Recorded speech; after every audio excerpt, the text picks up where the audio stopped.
Viewer discretion is advised. Everyone's on a band like is in a waka, right? Some of us are paddling forward, some are paddling sideways, and some are paddling backwards, and some are not. And I realized like not everyone's on the same sort of goal as me. So I kind of jumped onto my own kayak and sailed on and waved. But I love yous, but time to go solo. I'm carrying on. Mandate. Welcome to Mandate, where we navigate fresh perspectives and nothing's off the table. Tonight's guest is from Tāmaki Makaurau and Central Mount Roskill. He is a music artist who is also renowned for his top charting single called Sweet Lover, which went gold platinum in 2020. Also, the man was also a finalist in the New Zealand Music Awards, Pacific Music Awards, Māori Music Awards. And also you have it in the mix, you have him a recipient in the Cook Island Music Awards as for his contribution in New Zealand music in 2015. The man has a plethora of music, but also has been toured extensively around the world in the Pacific Islands, also in the USFA. You see him tour in major festivals like One Love, Good Vibes, Cookie Fest, just to name a few. But also the man is predominantly an amazing writer, but also amazing individual. And so please put your hands together for the one and only, yes, another son of the Cook Islands and Tangata Whenua, Lomez Brown! Kia ora. Kia ora. Hey, also, Thank you for that solid intro, bro. Wow. Oh man, no, hey man, thank you. There's a lot more to you as well, because I know your genres of like a fusion of reggae, soul, music, and also hip hop and R&B. And so, bro, tell us what's been happening, because you are the very first guest of 2024. Yeah. This is a privilege and honor to have you on at the table tonight, Uso. But tell us what's been going on. Is there something new that you can talk about in the pipelines? Is there new music coming out or album that you're able to share with the brothers before we kind of dive even more deep in our kōrero this evening, Uso? Yeah, definitely, man. Thanks for having me on. I got a new project coming through this year. Hopefully by May, a new album, new music. Just been working on it alongside my team and trying to capture the vibes to bring out fresh this year and start it off. Yeah. Bro, because I know you're a busy man as well. I know when people think of Lomez Brown, they think, oh, Sweet Lover. And I know we went, I think over Sweet Lover guy. Yeah, Sweet Lover. And I know I went gold platinum in 2020, but I know it was before then. I think around about 2015. 2015. But you look at the views and all the stats in terms of how many people have been listening to it. You're looking at, was it 10 million now? 20 million now. On Spotify. Yeah, Spotify. So 20. So how does it feel for you to listen to, and like obviously with your music is a massive part of who you are, but when you're looking at some of the listeners and people who are viewing your music, how does it make you feel as a musical artist, but also as a young Pacifica and Tangata Whenua man?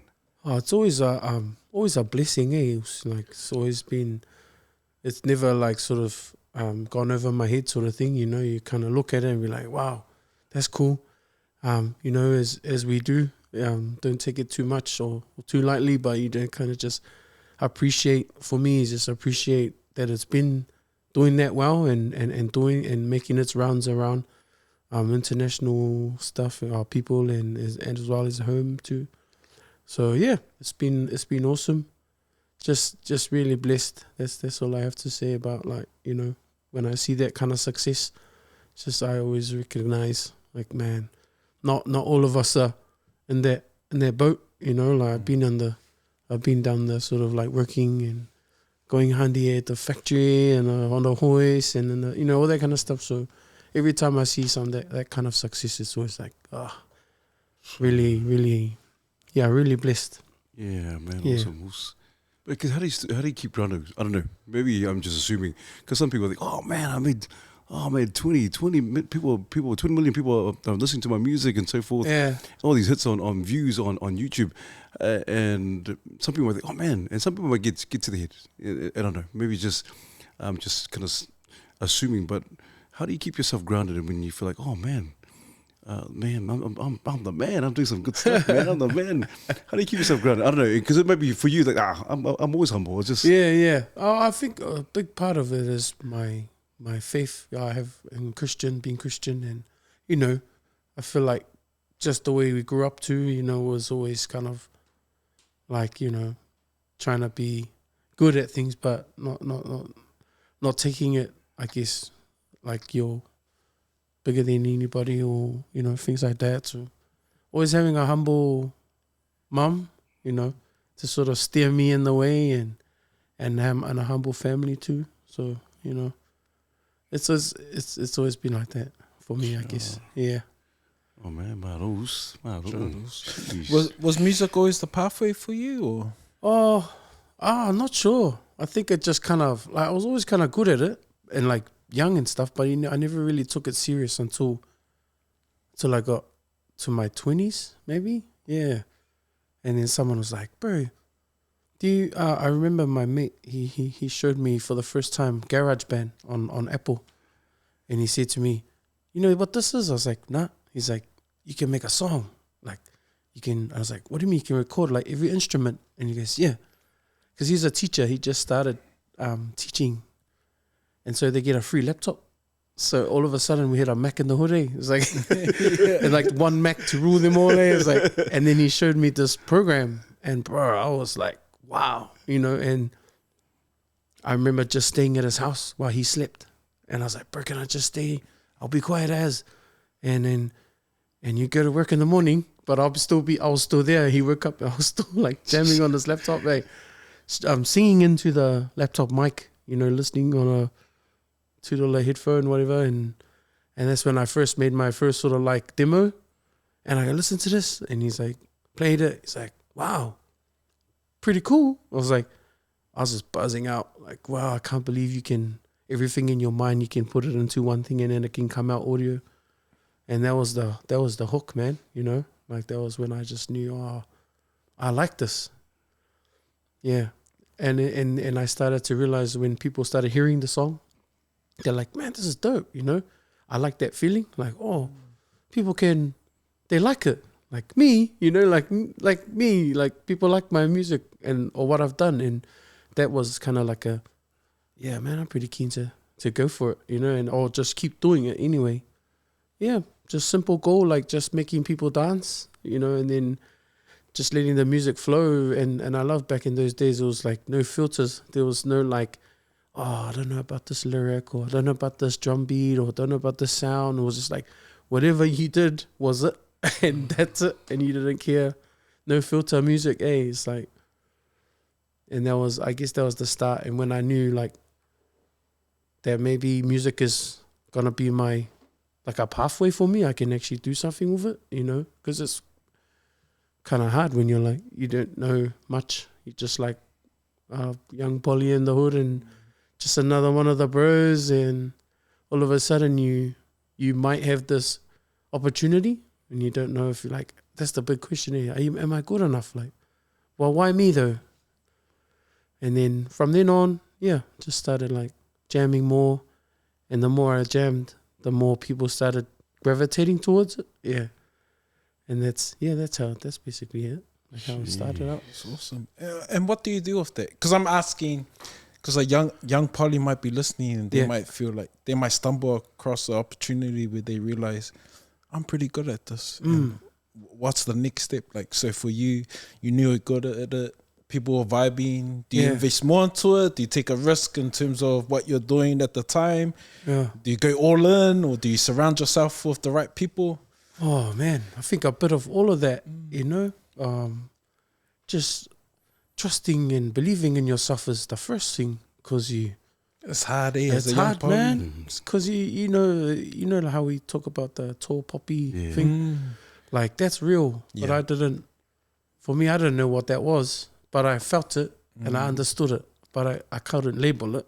Yeah. So I was looking for assurance from my peers, and I was looking for that, that was cool, man, you know?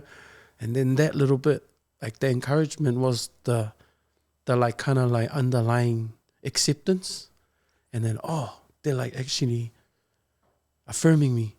So, but I don't know, you know, all these words I'm using, I didn't know those words back then. I was like, oh yeah, he likes this, so it must be good. And yeah, so that's what the first thing I'd encourage anyone is just that finding that self-belief and actually knowing that, yeah, you got something and you can go with it.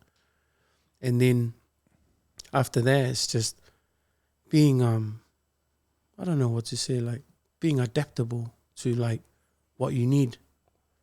Because the hustle, in that sense, it goes on if you push on, because nobody's going to come and like put it on a platter for you. That's what I learned really quickly. And I feel like that's what's been the strength of my journey, is my ability to adapt and to learn and know what I need and go out and learn it. Like there's never like a point where you can't go. There's always like, the beginning was when YouTube was just starting, and it was like this new thing, and then all of a sudden they're like, bro, you need to get on YouTube. I was like, what's YouTube? And then I had to find out what it is. And then, yeah, you put videos on there. Then how do you make a video? Like, who's got a phone? Like, and then, oh, bro, you can't. You need like to buy one. And then it's like, you can either stop there because I don't have any money. I was like, oh, well, I better go to work then. Get some money so I can get the thing to get the video to get it online. Like, so to me, that was my approach, like as a young kid. And I think that's why I sort of like kept rolling, even though it was like underground, whatever.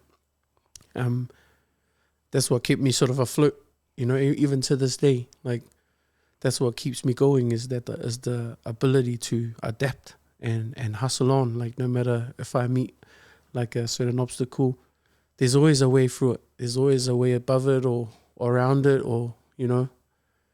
And that's the kind of approach that I'd always sort of encourage to anybody out there trying to, like, you know, make something happen for themselves. Yeah, you got to be ready to be stopped, but you got to be ready to like push on too. Oh man, yeah, that's good, man.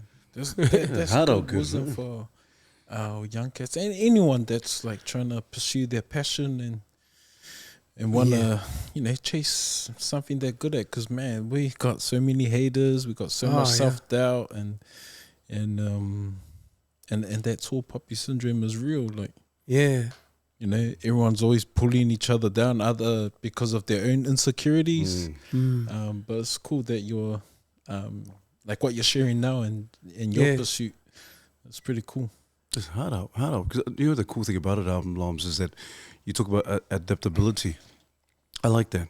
I think, and you said it from the horse's mouth in terms of some people, oh, what's YouTube? And then sometimes people are like, oh, I can't adapt, I can't got no money, can't afford it. Oh, just stop it here. Oh, it's just the dream stops here. Yeah. Oh, wow, this as good as that's as good as it gets for me. Yeah. But like you said, your mindset is like, okay, okay, how do I adjust?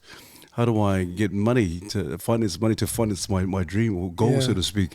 Yeah. And so that adaptability and you just kind of being able to push through, even in the midst of those who may be haters or trolls or barriers, where does that come from? Because they must come from somewhere as a kid. What were you like as a kid? Because were you one of those, because you talk about adaptability, were you one of those young men or young boys who just, I don't care, I'm just going to keep going through, I'm just going to push through those barriers? Yeah. What would describe for us? What were you like as a young'un? I think I was always like, always trying to push, you know, never really limited. Like my mum would always be like, you know, you're in everything. You're in sports, you're in drama, you're in singing, you're in everything that you want to do. You just go for it, and very confident as a young person too. My mum would often refer to me as someone who carries like the man of my great grandma, and she was a very sort of like leader type person, and I think I've always had that kind of personality too, like, or wanted to, or aspired to be, but naturally just the person that kind of pushes forward, and so I guess from the young age, and even amongst like in my early 20s when I was just probably like drunk half the time, you know, and working and just, you know, all of that. I still had that within me, but just wasn't aware of it. Yeah. So even through all of that, it kind of shone through, and it carried me through, I guess, you know, even when I was in a band, and where, you know, it was like heavy drinking and partying, but then at the same time, I was always the guy like, come on, let's push through, you know. And I started to realize, everyone's on a band, like, is in a waka, right? And then some of us are paddling forward, some are paddling sideways, and some are paddling backwards, and some are not. And I realized, like, maybe not everyone's on the same sort of goal as me or issue, like mission with me. So I kind of jumped onto my own kayak and sailed on and waved. But I love yous, but Time to go solo, eh? I'm carrying on. Like, you know, you guys are going to have your families and all that stuff. And that was me, is like to keep voyaging towards what I didn't know was going to be a career. I just loved what it was about and loved the feeling and it was dope doing it. So I just kept doing it and going for it. Not aware that I'm going to become a full-time artist and be able to retire, like not retire, but not have to go to work and live off money, live off music for a bit and stuff like that. So I never had that understanding. It was just like passion that drove me. Man, Meals. Yeah. You talk about confidence, Loms, and so what's your view or your take on a lot of our PI Māori men or young men or men in general in terms of confidence? Because you describe yourself as a real confident young man. You had this mana, and it traces back to your grandmother. But what's your view? What are you seeing out in the climate of our men in this day and age? Do you see a lot of confidence, or do you see a lot of men who are still trying to figure out or navigate life, or trying to figure out where they fit or belong in this world?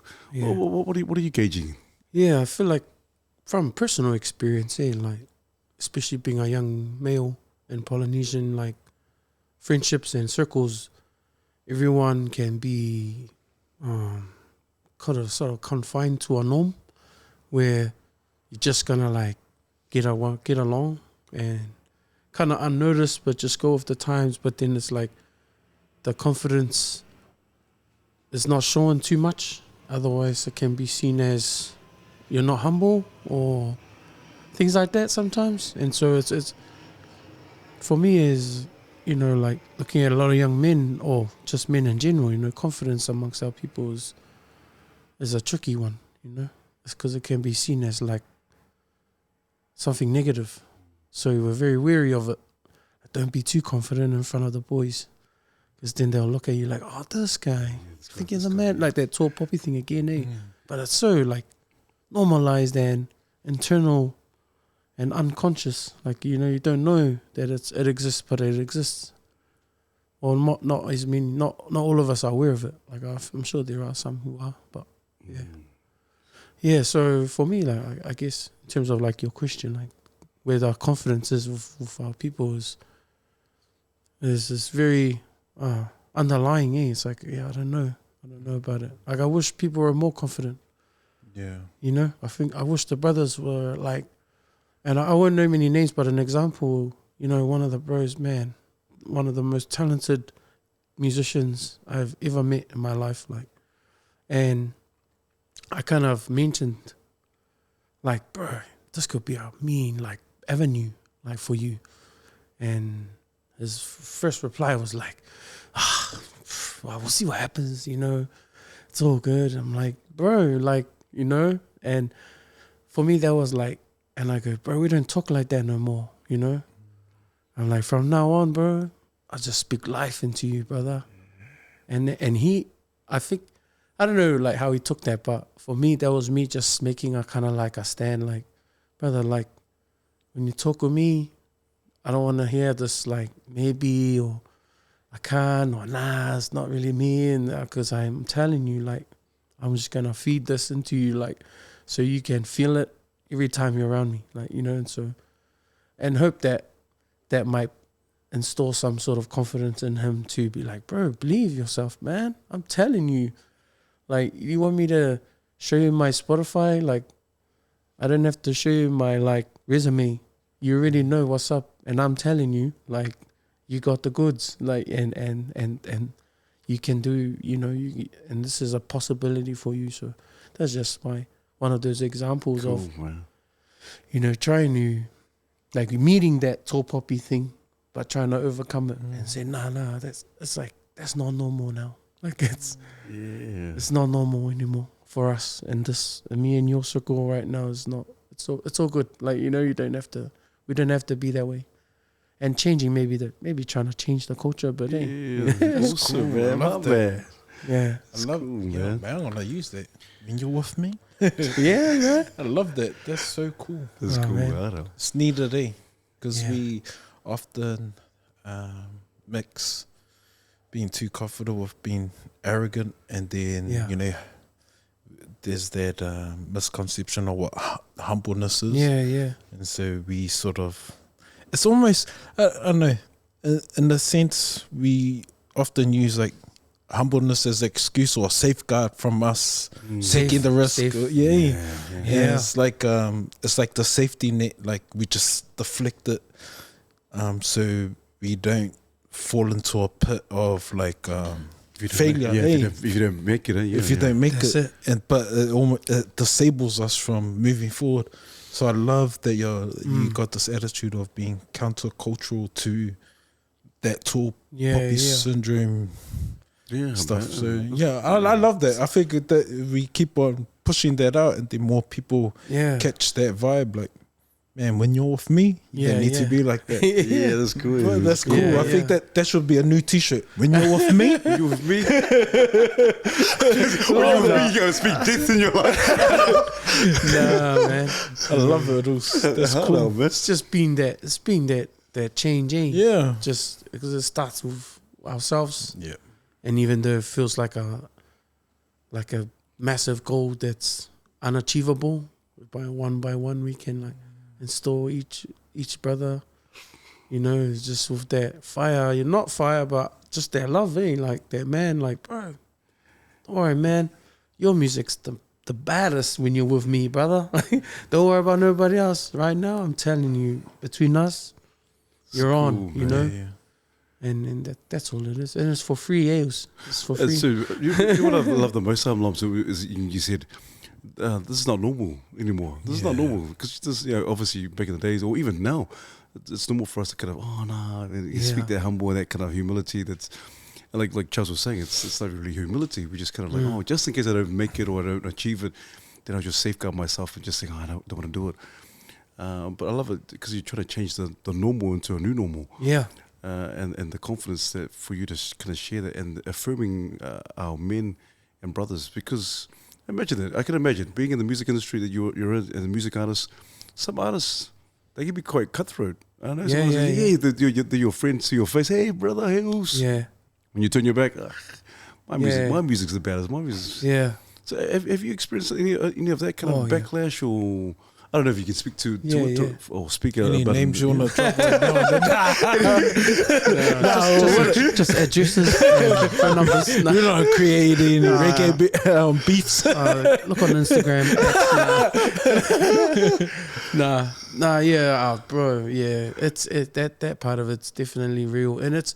I feel like my observation is it's just that's what's the industry has done to the music. Like when you add business and industry and fame and all of that, all of us as humans, you know, we all can fall to that and be like, oh yeah, it becomes competitive, and we're competitive like in our nature, so which is good. But then when you know, when it becomes like who's better than who, and I want to be better than them, but there's no real reason why. Besides the fact that your ego, and when that is the reason, that's when you know it's kind of not good. Because ego, we all have it, and we turn it on when I get on stage. Put my glasses on. I'm Michael Jackson right now. Let's go, you know. And then you do your thing. You have to. You gotta be confident. You gotta be that presence on stage. But we have the saying like, leave it on stage. You know, when you come off. Come back to earth. You're human. You're a man first. You're loving.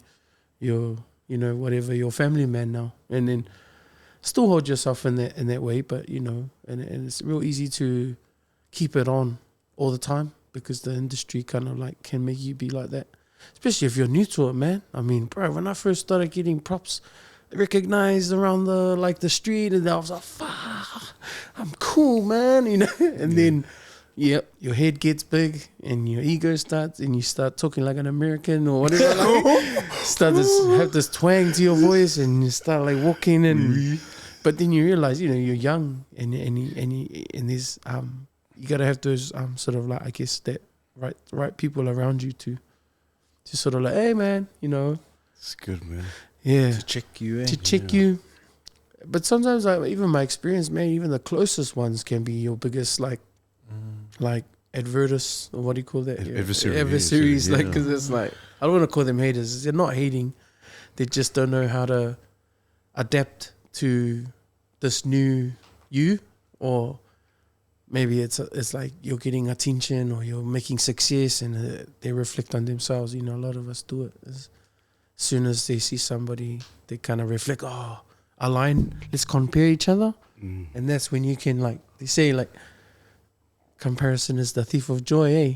And once you start comparing each other, oh man, that's when you can really see, like, that's when you start to see the glass half empty instead of half full. But we're not all the same, and we're not all meant to be doing the same thing. So there's a lot of competitiveness, man, in the game. But then again, I set out to, as my own artist, trying to change that. And it starts like little things, like see a young artist, hey brother, how are you? I'm Lomez. Is it? Oh, I know who you are, man. I'm like, man, I loved your set. That was awesome, bro. Cool singing, bro. Where do you record? Like little conversations like that. It's like, bro, I look forward to seeing your new music. Keep doing your thing. I know you didn't ask, but hey, I support you. Just know, from my own little corner, cheering for you, brother. That's us. But then that for me is like changing that culture, because I remember coming in to the game young, fresh off YouTube, like this new YouTube thing. Before that, all the artists were like getting radio play and all that stuff. That's where their kind of publicity comes from, where our one was from the internet. So it was like, who's these young dudes coming through and they're just like YouTube famous? It was really frowned upon, like, oh, you're just YouTube. Like, and and people, and you'd feel like I was a young artist, I'm walking in, and there's big names there, and I'm like opening up. I remember just one time I opened up at Aotearoa Centre. Yeah. Bro, I was on at 7, and the show started at 7:30. What the hell? Bro? But that was my shop. Buzzing, eh? But that was my shop, bro. Like, and I walked into the room, bro, and there was all these bands, like famous bands. Don't want to name names, but, and I just had this feeling like of loneliness, because I was so like out of my normal, straight from the hoist that afternoon, straight to the and I was on at 7 o'clock. I knew the show started at 7:30. I knew the doors just opened at like 7:15, and the guy looks at me, he gives me my mic, 7 o'clock, bro. There's like my auntie and like the security guys and the people setting up. He's like, bro, you're on? I'm like, sweet. So I jump up and I start doing it, and I just remember feeling like really good, but then afterwards, just no sort of like acknowledgement from all of my like peers who are, and not not trying to say that it was all their fault, but it's like that little bit of experience made me realize, like, damn, if I ever make it, I'm gonna be different. Like, I'm gonna go up to the guy that no one knows and be like, hey bro, how are you? Like, and just say hi and make him feel welcome or her welcome, and try my best to like say, nah, we see you, bro, welcome, keep doing you. And because I know how that feels when they don't, when nobody just gives you a like, hey bro, that's it, like, even that, it's like, oh, man, someone say hi to me. But yeah, so I guess that it's just these little things that I recall from my own journey that I try and like do now, for as an older dude now, Man. not quite an OG, just old. Nearly at OG status, but just old for now. Well, I'm happy being there for now. Shuttles. Yeah. And I can guarantee that guy would have meant a lot to him when you kept, like, because he probably felt the same way like you were feeling. Like, oh, is anyone going to come up and say hi or Yeah. just even show a bit of acknowledgement? So those guys at the back when you did your set, were they PIs or more? Yeah. They were New Zealanders. Set up. But I like it. I like that you're changing the norm. You know, you say, okay, man, because I can imagine, man, and maybe they would have felt the same way, but none of them, like, obviously none of them, maybe just depending on the day. But I like that you just said, hey, you know what, guys, talk to the young cat and say, hey, bro, you did a good job. Awesome. Said, look, I look forward to seeing more of your music. And it's cool. I get this really cool. So, but I also want to come back to this point you said, and I think it's quite valid, Lomez. You said sometimes people that you know don't like it when you kind of, I don't know, maybe because of the success you're doing, people are recognizing you. There's sometimes our close friends or close whānau or ainga kind of change towards us. What do you think that's the case? What do you think? Well, a lot of our whānau or maybe friends, close friends say, oh man, they kind of give you the kind of the cold shoulder. Maybe because they sense something different about you. Yeah. Why do you think that's the case? I think they don't know what's going on. Like you don't know what's going on. Like they don't know how to be around you, because it's different. So sometimes it can be easily like taken as, oh, he's too cool now, because he's doing this and he's doing that. But they're not realizing, like, I'm not too cool, man. My life's changing. Like, but then again, your close family and friends, they don't know how to navigate that too. So it's like, I feel like it's like just maybe understanding, like I think, I watched this thing with Snoop Dogg was saying, like, the homies, they got to come up with you. You can't keep on reaching down to like pull everybody up. They have to come up with you and see eye to eye with you. Otherwise it's going to be hard. They're going to always be, oh, bro, you ain't about the hood anymore. You like, Snoop, you left us, bro. You ain't down and that. It's like, brother, I'm changing. I'm moving. I'm going. I'm doing things. You can't keep me accountable to that. You have to. You gotta move up with me. Not saying you gotta be an artist too, but you gotta validate your own journey and be happy with your own journey, like, and find your own happiness and your own passion to and not compare. But like I see, my job is just in a public eye. It doesn't diminish what you do, brother, like, just because no one knows. But I see you, like, you doing your thing, you grinding for your family, you're doing great things. But don't compare, sometimes don't compare, like, because I get, attention or social media and that doesn't validate me more than you. It just means that my job is part of that, like, and so trying to encourage you, I recall my conversation with one of my bros, like, this guy's got a house, he's got a lovely family, and blah, blah, blah. And he's like, bro, nah, you're better than me because you got famous. And I was like, bro, look at what you've achieved, bro. You've been working hard for what you've done, and you've got a beautiful family, and don't like sort of diminish that just because the world tells you that success is because of whoever knows about your success or how many likes I get on Facebook or on Instagram. Don't mix that with your reality, Well said. That's Well cool, said. Well man. said. Yeah. Well, you, Charles, because it'd be interesting. I'd rather have heaps of likes and heaps of followers. Charles like, I don't care about my family. I don't care about my family. I don't care what they say. I don't care about this podcast. I don't care about reaching out and helping all these men. I want to have heaps of followers, man. Charles like, stay at the bottom. Stay at the bottom. I want to keep going up. Stay there. What are you going to say? I was going to say the same thing. Like, has there been instances over time when, like, you're trying to do some cool things and you're accomplishing some cool stuff, and like, and the trolls, but most of the backlash is more from whānau or close friends, and you go, oh man, what shucks? Yeah. You're supposed to be supporting me, man. Yeah, I don't know. Like they also said, like, because we're not famous or anything, but you know what we're trying to pursue here. Like we've been grinding. No one. We had Usos like probably seeing us when we had 70 followers. Like, look at this, and now we're getting a little bit of attention. It's like, oh, shuttles. Yeah. But you know, I know at the same time they might not give so much love, but I know they still support. But it's like, oh, I can't like allow other people's thoughts hold me back from wanting to achieve our goals or pursue where we want to go in life.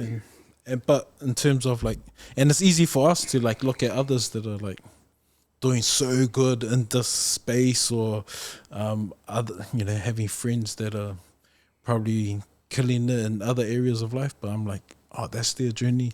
Like and I'm content with where I am. And I remember someone successful like had this mean ass house from the same area as us, and he ended up like having this $2 million house. And but he said, like, you know, don't want what someone else has got, because you don't know where they've been. You don't know the journey they went through to get to that where they are now. And that's always stayed in my head. Like, everyone wants the promise, but no one wants to go through that process to get there. Yeah. You know what I mean? And so like, if I look at someone, I'll go, man, that's awesome. That person must have. They've been through it. They've been through it. You know. No one gets to where they are through luck. Either you're winning the lotto, but but like So like for me, it's always like I'm at the place I am now because of where I've been, and I'm not where I want to be, but I'm not where I used to be. You know what I mean? So, but yeah, and that's for all of us. Like all of us, like hearing you, that's awesome, man. I love your insight and Half the time I don't know what I'm talking about, but I feel like just talking with an open heart, and just letting it come out. So cool. Yeah.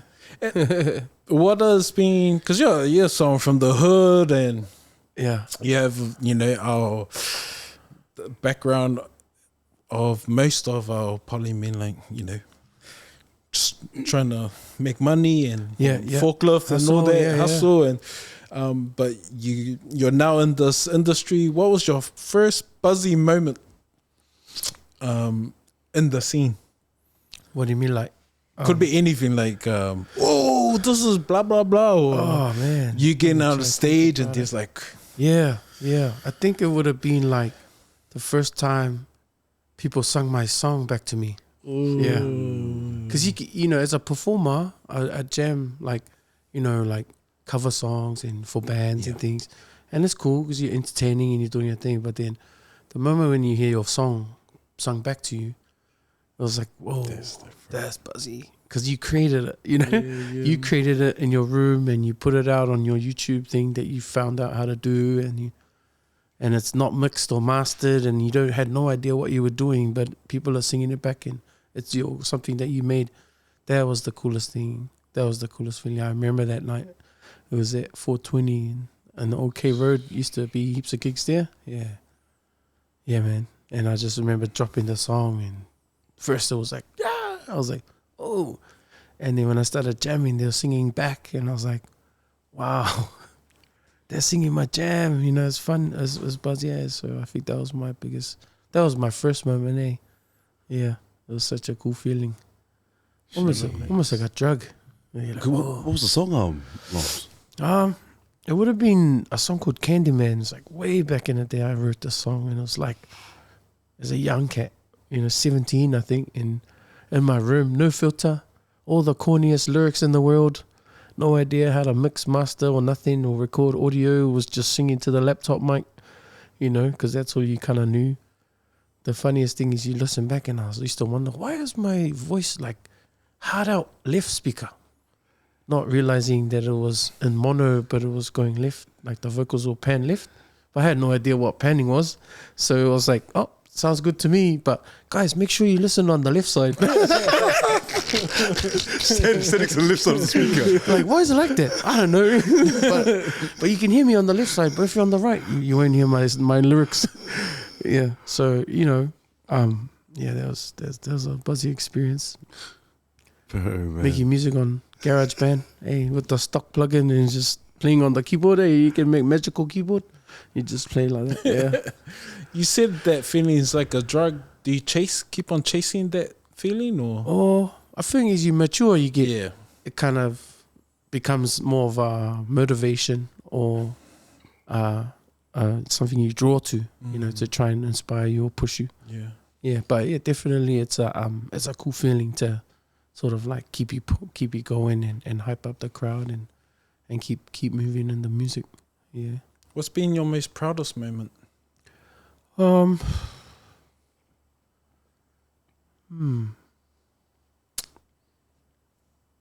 Proudest moment in music? Could be anything. Man. Oh man. I don't know. Proudest moment, I guess for me is maybe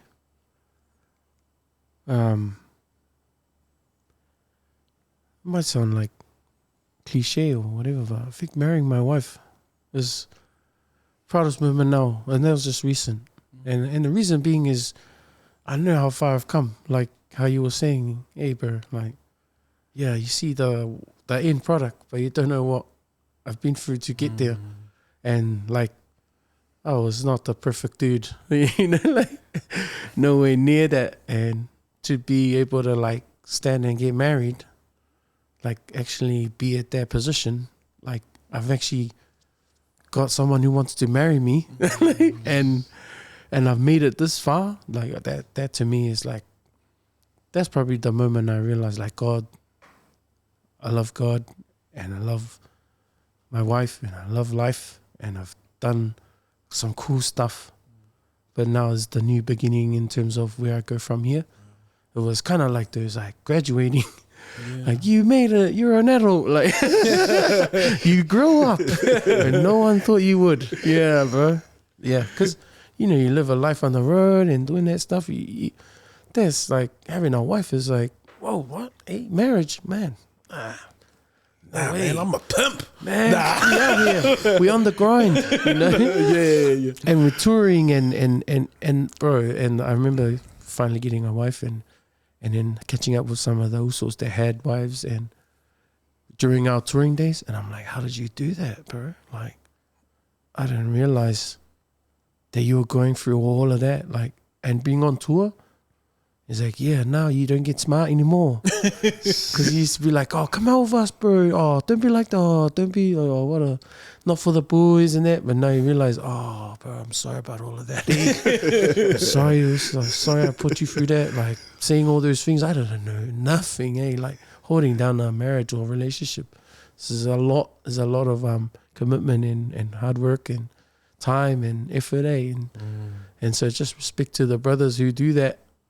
And the sisters who hold down families and out there while doing what we do. Yeah, just another new respect for it.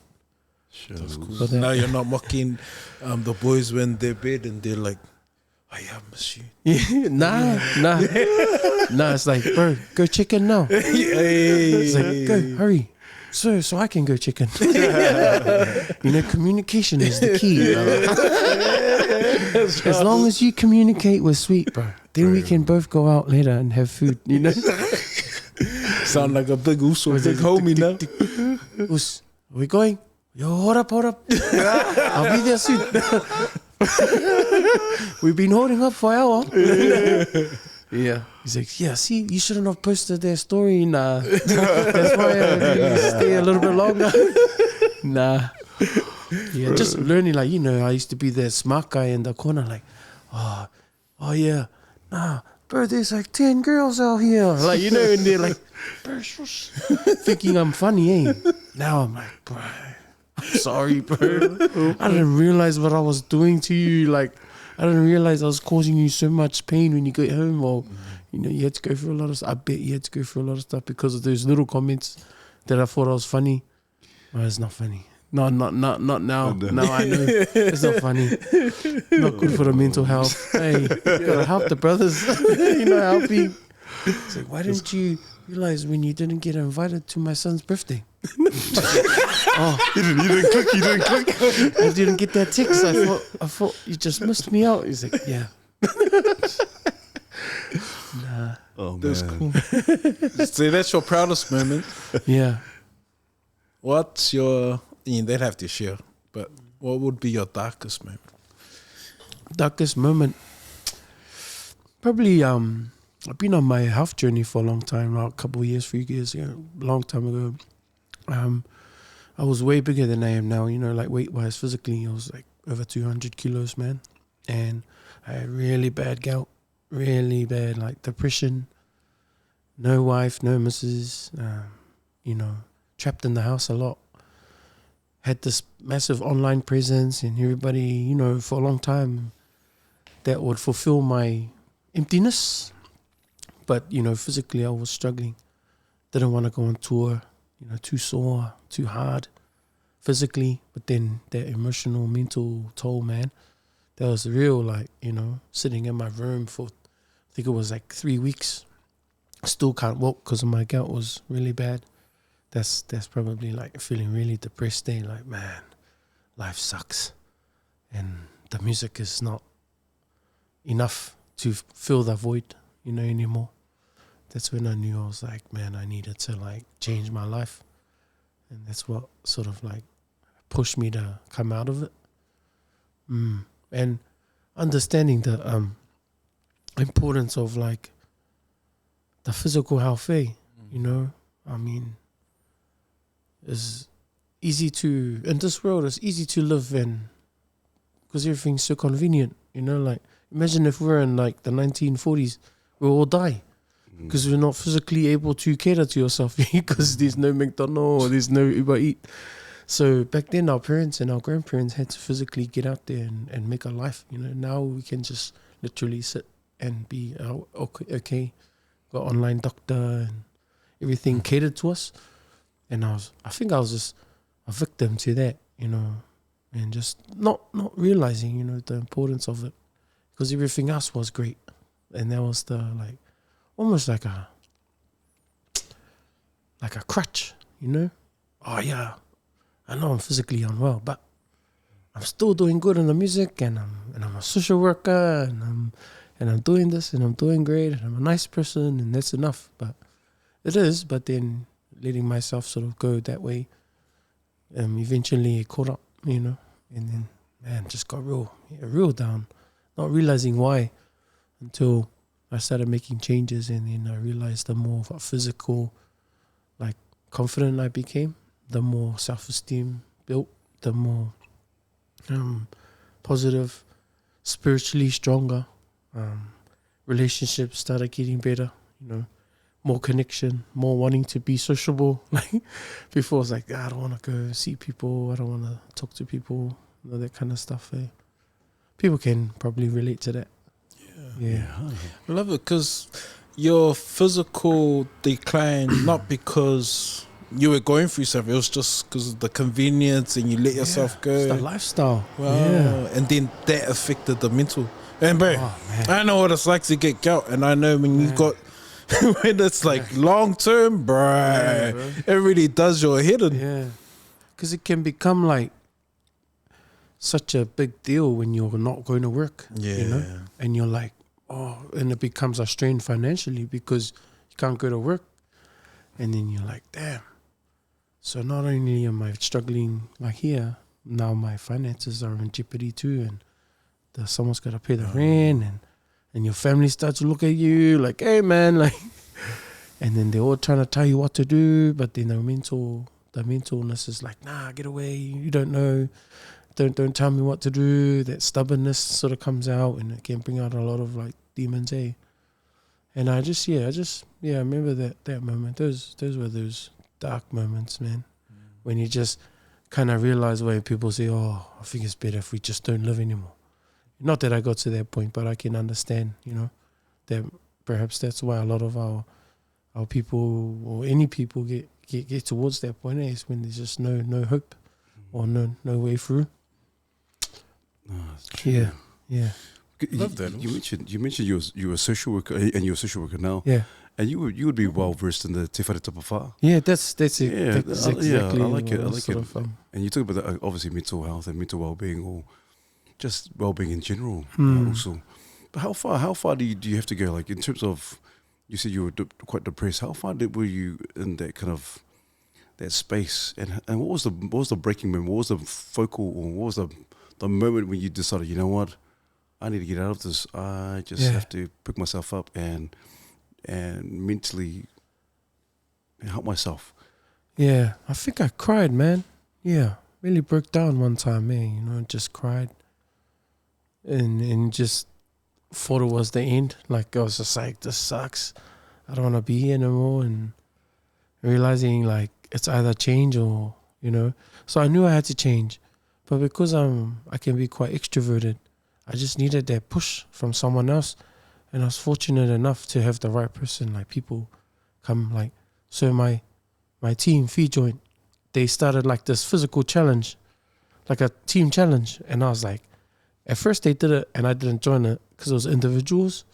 But then as soon as they put it as a team event, like one team versus the next team, and you're already in, for me, like coming from like a comrade sort of background and tribal kind of background, that was my drive to be like, oh, shucks, I got to put in for the team. Like, I can let myself down, but when it comes to the team or the family, I'm always going to try and, like, do my best, and I don't want to be the one, like, the weakest link.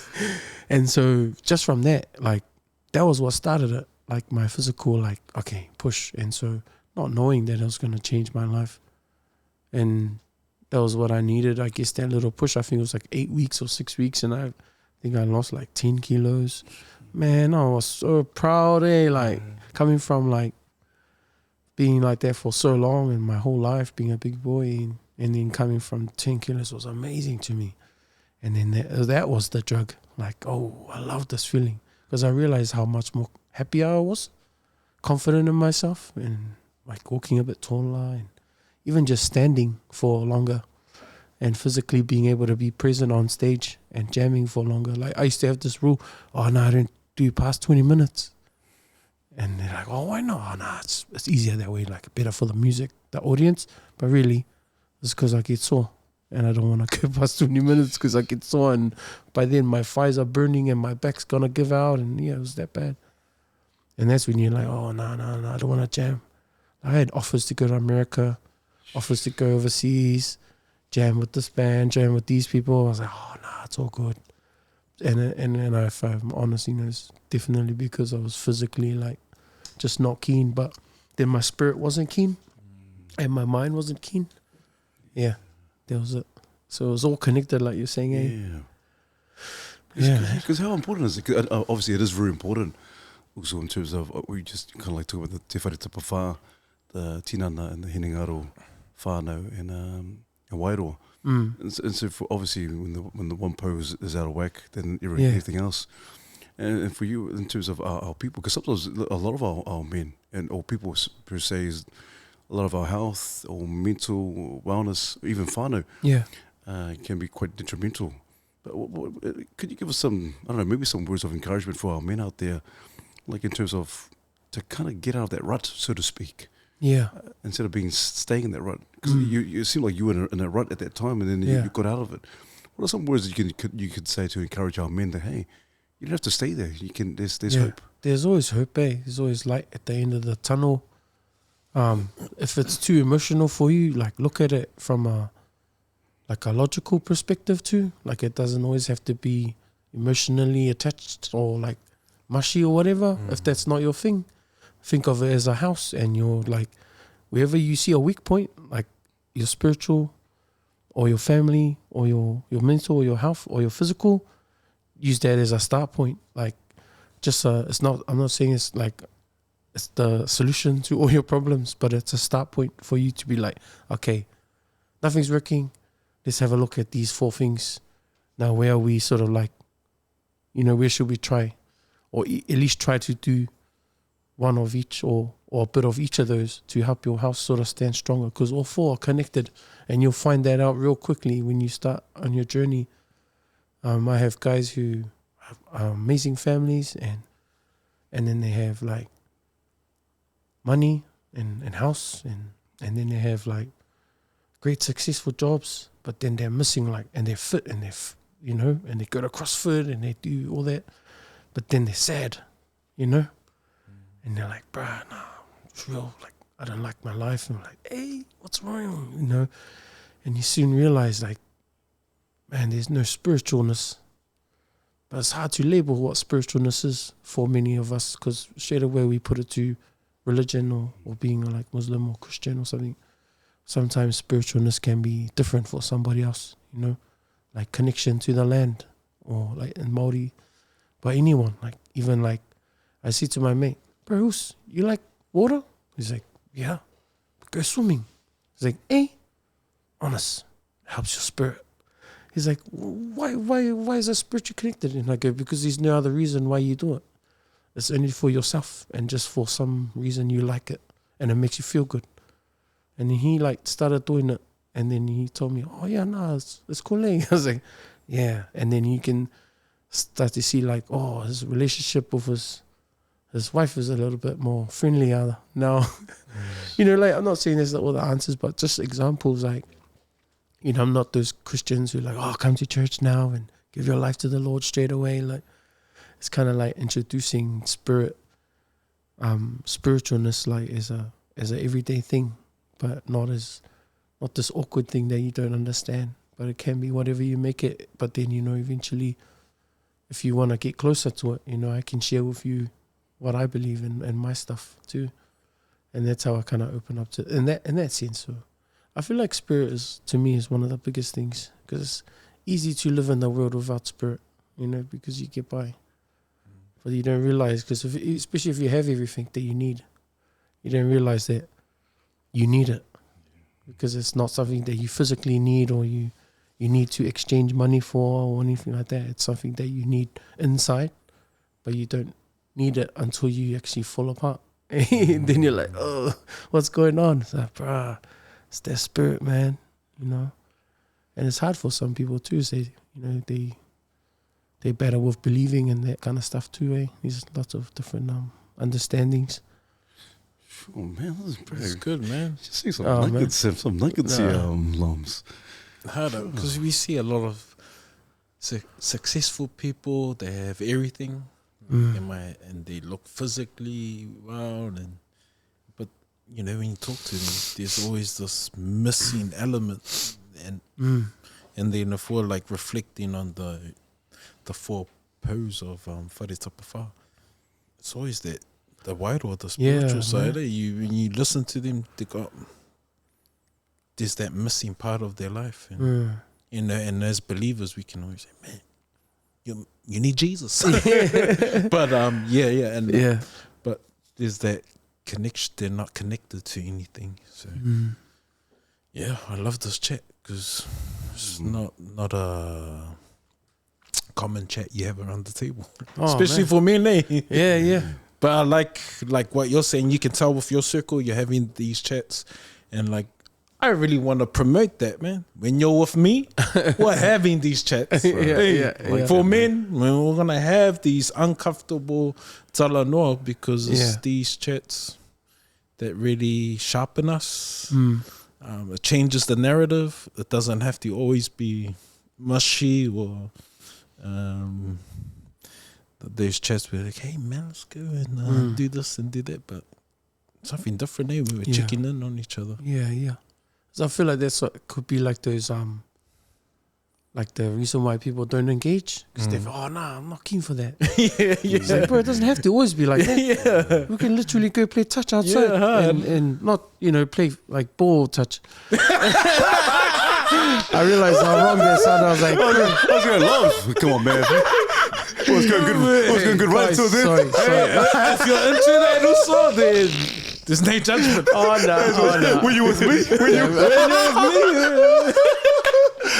Right. I think I just dug my grave. And that's the end of the mandate episode. Thank you, everybody.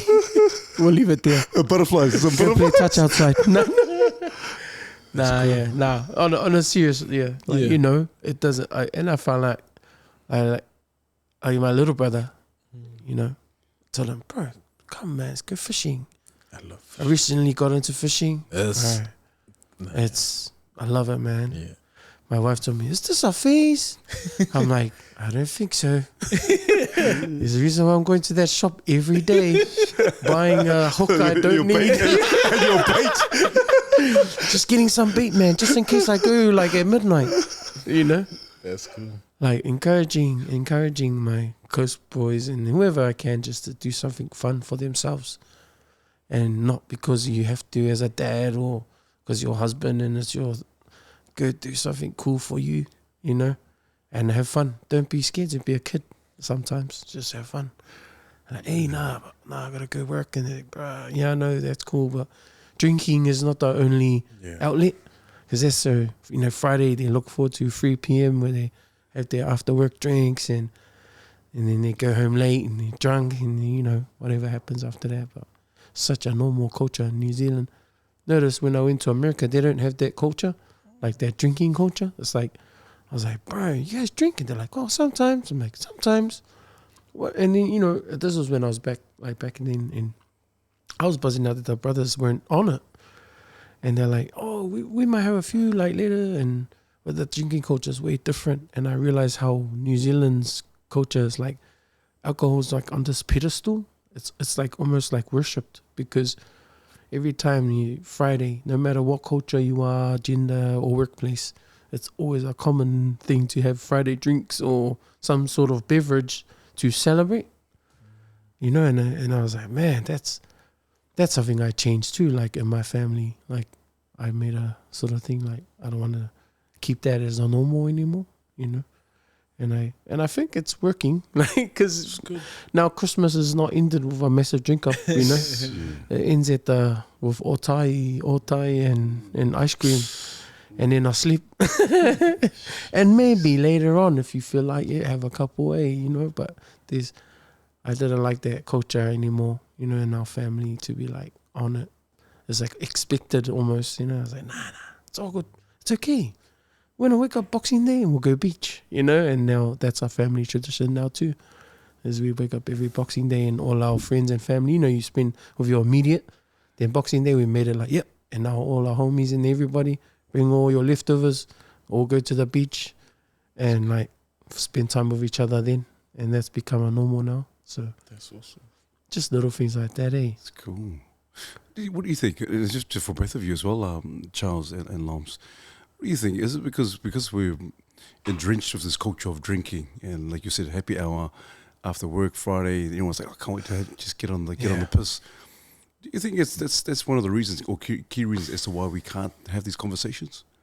Like we just kind of drink and or maybe it's just something that I don't want to have these conversations, or maybe it's just to nullify how I'm feeling or numbing the feeling, and we just drink and we don't have these conversations because a lot of us are tipsy, or a lot of us are just are wasted. Yeah. What are your thoughts?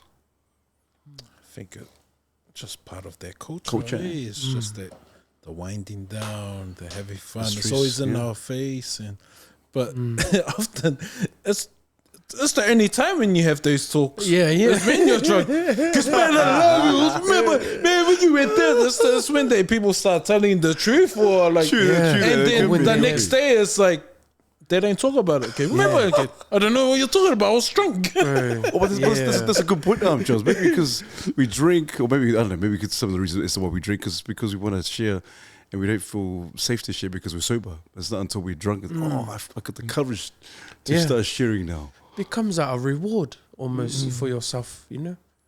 Like especially Kiwi culture, man. It's like this. Like I was saying, a pedestal reward in every culture, in every sort of like community. You know, it's like always like, you know, I need a wine. Like, why? Why do you need a wine? Like, you're not going to get wasted, but you need a wine? Like, what's it going to do? Like, is it going to help you get through? Maybe, I don't know, you know, but I realized that, you know, and I'm like, man, nah, I'm okay. Like, if I have a drink, I want to have 3 drinks, not just one. Like, what's the point? Like, because I'll just be annoyed that I have this weird feeling in my brain that I can't be normal, but I'm not drunk, but I'm not normal, so I don't like it personally. Yeah. You know, some people might feel that, but I feel like, just that attitude, like, oh, we need to reward ourselves, or we need to celebrate with this and stuff like that. Yeah, just trying to. It's almost like an extra mask as well. Because it's like a lot of people like, oh, I need some confidence, or I can only drink and so I can, you know, be a little bit more confident and start talking smack, and then can be excuse, and the people love that buzz, you know. It's almost like an escape as well. Not talking from experience, like I was like depressed or something, but there's 2 stages in my life. One, the early stage was where I couldn't, use drinking as an escape, to hide behind the bottle, and then once I dealt with that, I was able to control it, so it became like I'll have 1 or 2 just to wind down. But then that question, I remember, it started becoming more of a problem. I was like, hey, just becoming more frequent. And then someone gives me, why do you drink? Like, and I go, why do I drink? I had to unpack it, and I was like, oh, look forward to Friday, unwind. And go, so why are you going to the bottle for that? Like, and that made me realize I put that as an idol before my God. Like, and so it's like, okay, how can I take back that power again? Where instead, when I'm stressed or wanting to unwind, like, what are the other avenues or outlets? And so I go and fishing. Yeah. So I take my alcohol to my fishing. Nothing wrong with that. Nothing wrong with that. It's a big. What do you drink and what do you fish? Fish. So I didn't hear this all the time now. You blanked that part out. I don't want to give away too much of our It's called spiritual well-being and mental awareness. You need to fish. It's that sound of the water, that quietness, being connected just helps my wide away to Moana, you know. I say to my wife, there's much more other things I could be doing. You know, much more other things. Do you always get the judgment like, you never catch anything? I get there all the time. Catching a fish is a bonus. Yeah, it's being out in the water, eh? Yeah. I remember I took my wife for the first time, like, surf cast. We were having a picnic. I might as well check out the rod. She's like, oh yeah, then I can see what you do. So I went and cast it out. And then she goes, so what now? I was like, you wait. See, when this thing goes like that means a fish is biting. So she saw it go right in that moment. She saw the thing. She goes, oh, that's exciting. And I was, did you get one? I was like, oh, no, there's no bait left. And then I wind it back in and I start baiting again and chuck it out. She's like, so is that what you do? You just cast, wind it back, bait again, cast. I'm like, yep. She's like, for 8 hours? I'm like, yep. And I love it. And it could go for 2 days, but we have to come home. And she's like, I don't get it. And I go, I know you don't, but just know I love it, please. But she's real cool with that. It's cool. She's like, well, I love that you got something cool that you love doing, and for you, so I'm happy. That's cool. My wife goes, oh, maybe I'll come out with you. I go, nah, because after 1 or 2 hours, you're going to get bored. And then you say, let's go. And I'll get, nah. You just stay home and you support me. And when I get back, if I come with fish, I come with fish. Man, it's exactly the same conversation. Oh, man. But why can't I come? I love you, but, you know, I don't think you'll be keen for... I might be 1 hour or 11 hours. It doesn't. I don't know. I really don't know. Especially when you're fishing with a friend with or a bro. with one of the brothers. It is. It's just so serene. You just sit there and or rock fishing. Yeah. And you're just like, man, you just sit there and you can sit there for hours. And like my wife does the same thing. I come back and, oh, where's the fish? You guys were there for ages. Like, hey, it's not about the fish. And you're right. Absolutely right. Yeah, the fellowship Man, being. I feel a fishing trip coming on. Let's start the movement. If someone can sponsor us, China Bay will be much appreciated. And I'll put you. I'll bait. Yeah, man. I went to on a boat to Kawakawa Bay. Ooh. Some of the boys that I know, they know boys that have boats, and it's so cool, man. They had these mean ass boats, and it's like young Tongan dudes. And bro, they took us to the mussel farm out there.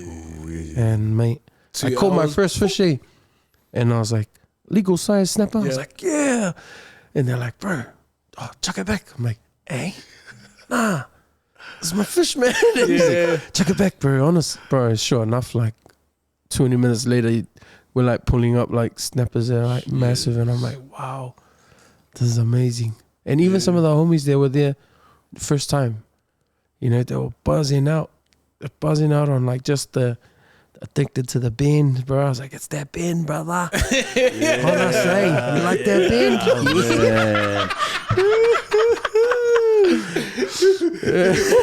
It's more than It's more. It's more than a little. Once you feel that, mate, you're in. But then as he said, but don't. This is not always like this. Hey, 99% of the time you're catching colds, brother. Don't think this is fishing all the time, you know, because they're, you know, first experience. I'd say nah, 99% catch colds, bro, and then 1% actually catch a fish, and it's usually too small. So just a shout out to any brothers that want to take us fishing. Man, just please putting it out there. Comment and comment, yeah. Get a especially if you got a boat. We want to come and test your boat and man, and catch you some fish. Yeah, nothing under 40. Yeah. No under 40s, man. Shucks. The whole point of that was like men's mental health, you know. Hard out. We want to create a far wider, yeah. No, that's cool. awesome, man. That's awesome. Yeah.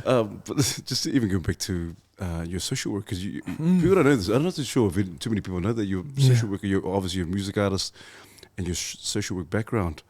Also, tell us a little bit about that, because why social work? What kind of got you into that kind of degree and studies? Yeah, I think a lot of the time music and working alongside people kind of connects in its own way, goes hand in hand. And when I started jamming, when I was talking to you about the Bro Seal at Logos in our old sort of Catholic youth ministry, I was like the guy drinking in the car park and coming inside the youth and like, hey, babe. And then I didn't really talk. Like, I didn't know how to socialize because I was just trying to be Crips in the hood. And then I didn't know how to be normal with people, you know, and all I knew was music. And so I came and jammed the drums. I was drumming, I just on the kit by myself, no talking, just jamming. And I loved that. And that's why I kept coming back. But then I started to sort of open up more. And then they realized, oh, this guy plays. He plays guitar too. And then I start jamming that. And then I start singing, and they're like, this guy sings too, like, you know, and they're like, ah. And then we make a band and then so forth. So the reason, you know, why social work came in was I started working for that youth organization, and then eventually I just started to realize it was something I loved doing and working alongside people, and something I was kind of good at, and just seeing people like grow and being able to help and then get paid for it, like as an actual job. So that sort of drove me to go and study.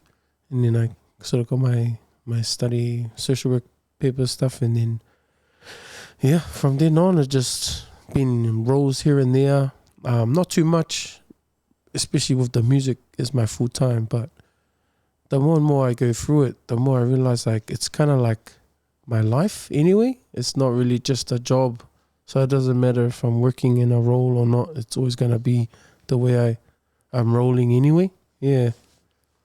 And if you're getting paid for it, then that's pretty cool too, you know. Yeah, so that's it. That's what sort of started. I was a product. And then it kind of turned into like, you know, I suppose that's the goal. It's like any kind of social work person or youth worker, you know, if they can help someone like transition into an actual someone that can help someone else, that's always like always a good goal. So I'm just glad I had positive opportunity, positive environment, and a positive like people around me to help me get into that understanding. Because before then, all I knew was just go work or study. Yeah, I never knew that was like a actual path. Yeah. Yeah. Jeez. Oh man, props to you, but props to Seal as well. Yeah, yeah. To Seal along with Tia. So Yeah, one of many mentors I had, but definitely a key guy. If you're out there, brother, if you're listening, yeah. That's cool. Shout outs. jeez, man, what a journey! What a journey thus far, Oos. It is you, and I'm not just saying it for the sake of saying it. Loms, you're a cool cat. You're an absolutely cool cat. Obviously, when the cameras went on, and we were just having a chat, and just your demeanor and who you are is just kind of real chill. Nothing pretentious about who you are, and you just and I can tell that you love what you do. Obviously, and I know you love your wife because you just kind of mentioned, hey man, and you just recently got married in November. Yeah. And so obviously, Shout out to her, man. Yeah, shout out to your wife. What's your wife's name? Oh, Jess. Yeah, Jess. Yeah. Shout out to Jess. And we talk about life changing moments. Obviously, the marriage is life changing. Your music, life changing. Yeah. In terms of all the girls started crying. Yeah. Jokes. I know millions of hearts were broken that day and they saw my poster. But what's in terms of the ultimate goal for you? In terms of regardless, whatever it may be music, whatever it is. What's the ultimate goal for Loms in terms of success? What do you want to do? Where do you want to be in probably 5 to 10 years time? I feel like continuing in terms of like doing work. Definitely being in a place where I can help the next whatever it is, the next wave and that support place. I love doing that anyway. And just life in general, just continuing to be a good dude. That's my mantra. Be a good dude. Keep it simple, and then whatever I do, just try to be a good dude. Not always gonna be good at it, but it's kind of I like things simple, for myself. Just really building a mean foundation for my family and being with my wife and trying to be a good husband. Yeah. It's exciting. Yeah. Not really trying to be the biggest artist in New Zealand. Like I feel like that's kind of past that vibe. It's more about the music now and expressive. I think it comes with age.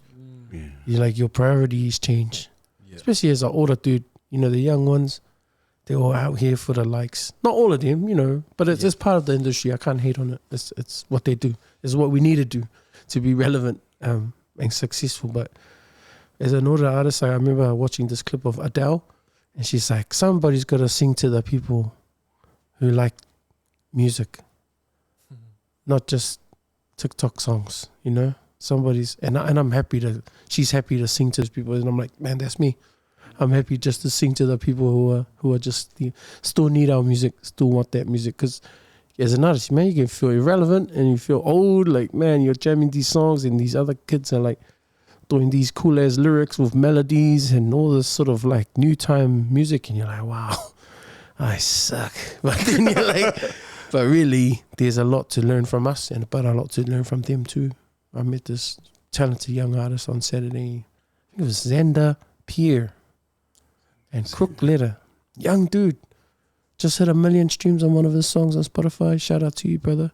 But I met him, saw him jamming. A little bit nervous, young, but talented, lyrically, melody, and I'm just talking to him. I went up to him, bro, loved your set. He's like, bro, man, thank you, man. Coming from you, I'm like, oh, you know who I am. Oh, solid. And just that little time spent able to express to him, like, bro, really, like, genuinely, like, enjoyed what you were doing, and just gave him that little time a day, and who knows, might help him on the way, Same thing, just cheering for you, bro, supporting you, man, whatever you do, keep rolling, keep doing it. Yeah. Shadows. Will we ever hear a gospel album come? Man, there's been a lot of like my church mates, their voice goes, man, when's the church song's gonna come out? And I've always been because I jam at church now. I'm at Life and Minix, and I jam bass. So, and a lot of them know that I sing too, but I've always been wary of taking that, what I do in the world, into the church setting, and understanding why I would be doing that, if it's for the right reason. So very careful in terms of if I'm ready or if it's my time, or if it's what God wants me to do, not what I want to do, and what people want me to do. Like, yeah, I know people will relate to it a lot, but I feel like that time hasn't come yet, even though I'm getting older. But it might, it might. And I still, I'm still jamming my own stuff and preaching gospel in my own way. Yeah. You go to these events and it's all filled with everything, like all the stuff's real. And I used to be part of it. Still am, but I had to learn how to be, how to hold yourself as a Christian man in that environment, and keep it real with people, but not, so learn how to walk in that light too, walking around in those environments. And I remember, I don't know if you know Pat Mosi. Yeah, one of my other also like good mentor of mine. Said to me, bro, Pastor Paul can't go in those events, bro. You can. You're not going and preaching the gospel, but what you carry in terms of your spirit is enough, So carry on. Because I'm like, so what do I have to do? Do I have to leave this music game? Do I have to come and just all for God over here? And he goes, no. Unless that's what God's telling you. But, for now, just trust that wherever you walk, carry the spirit, and you're meant to be there, because there's places where I can't go, places where our preachers can't go, where you go. You connect with all these artists and all these people in the industry, and it shows, because sometimes, like, I have close brothers who are my artist friends, but my bros now, because they come to me for more than just music, just companionship and a spirit, like spiritual positiveness, And I remember one time I rode with the Runtings boys, just me, Poetic, Reggae Chris, Israel Star, a crew of us, bro, love the brothers, lovely souls. I remember this one time they were making a decision like, are we going on tour? Are we going to do this? And everyone was like, what does Lom say? And I'm like, why me? Why are you guys waiting for me to say? If you say yes, brother, that's us. If you say no, then no. I'm like, and I had to think, why are they putting me in that position? And I realized that it wasn't because I know better, but I feel like maybe my spirit, or they trusted in, my understanding and the way I held myself, not saying they're no good, but I've always been that. And to accept that kind of like role in the boys, it's like, man, I'm not perfect, but, I'll try my best to look out for every one of us and make these decisions based on not how much money we're going to make or how famous we're going to be, but the well-being of all of us and what's better for us in the long run. Yeah, just being really wary and conscious of things. So that's when I kind of affirmed that that place where I feel like God's put me and made me that guy in some of those people's lives, is that like, hey man, carry me with you, and through your works they'll see me. I'm like, okay. Awesome, makes you wary too and accountable, man, because there's some musos out there, we all look, because we all know, like some of the security boys, they're from church too, and it's a good reminder, man. God's Buzzy, he reminds me in the most weirdest places, like, I'm watching you and I've seen you, remember me. I'm in the middle of, like, almost on stage, bro, and biggest crowd, One Love, Promised Land, wherever we are, walking on stage, and I walk past the security guy. Oos, look up, bro, it's my mate from church, he's at the door. Wow, okay, sweet. That's all I know when I know that, like, I'm still needed, and I'm still in the, I'm still walking in it, even though it doesn't feel like it sometimes. That's cool. Yeah. Jeez. I love that, man. That's awesome. Yeah. Harder. No, I just, it's been awesome to meet you. Like, Yeah. getting to know your journey, and I know how important it is to really carry ourselves well, and sometimes it might be a burden because it's like, oh man, everyone's watching, but you know, God is good. He's called you for a time such as this. You're being on this massive journey where it's prepared you for a time like this, and we've got these young usos. We know what the hood is like. You grew up in Roscoe? Yeah. Roscoe's like, there's two pathways out there, man, and sometimes the pathway's not great, and so getting to know you and like what God's done over your life, and having these conversations, man, it's been real buzzing. I just love that you love fishing also. If you ever if anyone gets on Machado Bay, man, let's put it out there. But yeah, I'm just honored to meet you also, and thank you. And especially to know that you got a social work background, and you can just tell that I'm also good at cooking. And he's good at cooking. Well, I think I am. You know, it's all about serving. Yeah. You know, sometimes when this world can be so filled of being self-centered, and you know, everything's about ourselves. I world. Yes, hard out. And do we forget like what it means to be selfless, to serve others, and so it's cool that you're in the space. In all your spaces, it's about changing the narrative. Yeah. Going back to who we are as people. And so I love that also. I'm really blessed, brother. to make this connection too. It's cool. Yeah. Oh, I can't wait to. We got to get a feed on, man, so you can cook for the brothers. Oh wait, I'll take that back. I'll take you to 274 Kaya or 275 Kaya, or they got meat steak there. It's cool. No, thank you for that, bro. Yeah. Bro, hard out, Loms. It's always a privilege. Obviously, when every guest that comes in, it's always a privilege and honor. But likewise, and to kickstart the year with you, 2004, man. Well, and buzz out, you guys called me up. I was like, oh, bro, man. It is. Mandy, babe, Mandy, they messaged.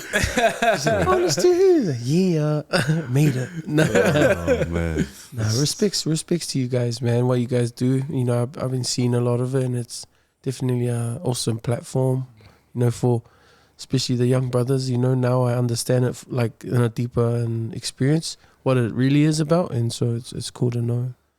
Definitely appreciate the time and bringing me through. Oh, bro. No. Thank you once again. Also for coming and giving up your time, because I know you're a busy man. I know you got things to do, but it's just been a wealth of knowledge. I feel like it's a wealth of knowledge in terms of wisdom. I know you said, I'm not an OG, I'm just one of the older guys. This is an old guy. But and I love what you said. You're just a good dude. You are 100% a good dude. And what you had to share tonight, and sharing a bit of obviously your music, your wife, your marriage, your social work background, and also just some of the struggles you've gone through. Yeah. And so props to you for coming in, and also props to you for just being open. I know it's never easy for people to kind of share their hearts, especially to strangers. Like, who the heck are these guys? But we're glad that you kind of felt safe in the midst of the brothers. But all we wish is all the best with your endeavors in 2024. All the best with your music. All the best with your marriage. All the best with all the other stuff that you have in the pipeline, and your fishing as well. And so, brother, mahalo lava also. Mahalo lava. So for every guest that comes on, we always give them a gift. And so we always do a bit of a caricature or a sketch of how we envision them to be. Sorry, Brad, it's just in the bookshelf up there also. And so this is on behalf of the Mandate team, Oos. And so, we're real honored to Scalp pills. Yeah. Honored to have you. Pink triangle. Yo, this is on behalf of the Mandate team, brother. This is for you, my Oos. Oh, wow. Man, thank you. Man, that's cool. Oh, man, thank you, brother. And we always give, I don't know, is there someone that you can think of? We always ask our guests, maybe there's someone that you can think that would be ideal to come on. Yeah, because we pride ourselves in being the podcast for the people, by the people, and so most of our, I guess the people we follow up with are people that are recommended by the people. Oh, so yeah. So, Man, off the bat, I think you already had the homies. yeah. Can know them. Pastor Paul. Yeah, bring him on, bro. Pour de Jean? Pour de Jean, brother. I think you'll be keen. I don't know. Wow. Or his son, Luke. Oh, look, He's the new pastor now. Yeah. Oh, cool. Yeah, he's taking over. Oh, man. I don't know, man. Maybe put Mose, bro. Yeah. Oh, yeah, no, get the uso. Yeah, Pat. Yeah, get those. Yeah, he'll be good. Oh, man. Yeah, he's got a cool story, Pat. No, but otherwise, thank you. We always give our guest the last words of encouragement for our men out there. Oh, yeah. Is this my moment? No. Yeah, man. It's your moment, man. Bro, I think the last thing I'd say is prioritize your health and don't put yourself last, because as men we tend to do that, you know, and sometimes it seems selfish, but it's needed. Be selfish a little bit sometimes, and because a weak you is a weak family, you know, and a stronger you is a stronger family. So yeah, that's my, and that not just transcends to family, but your circles or your workplace, or look after yourself and and all those 4 aspects we talked about, spirit and your family and your relationships and your physical health as well as your mental health too, and all are connected. But yeah, that's all. I never prioritized it, but it's definitely very important, to look after yourself. And I had to grow up to sort of realize that, Yeah. But yeah, that's my last. Shows, man. And before Pete closes, just encouragement for our wives. Let your men go fishing. If it's 1 hour, 2 hours, 12 hours, just think about the time that you get to spend by yourself, doing your hair, cleaning the house, gossiping with the girls, and you get a calm husband coming home. Yeah. With no fish. With no fish. And if he sleeps the next day because he was so tired, then you can growl him. Bro, you just read my mind. That's what happens to me. Like if you're tired, I'm fishing all night. No, there's on Z. But all the energy for the fishing. yeah. That's true, man. So Nick true. Minute, you got all these stuff excitement. you got this whole list of things to do the next day. Yeah. Bro, man, this is a true story, man. At True 7 story. a.m. Nah. Oh, man. No, thank you, Lomez Brown. Just thank you once again, Uso. Thank you, brothers. Please don't forget to like, comment, and subscribe. We look forward to your after our comments. And as usual, Uso, Refine, unlock, and take charge. Mandate.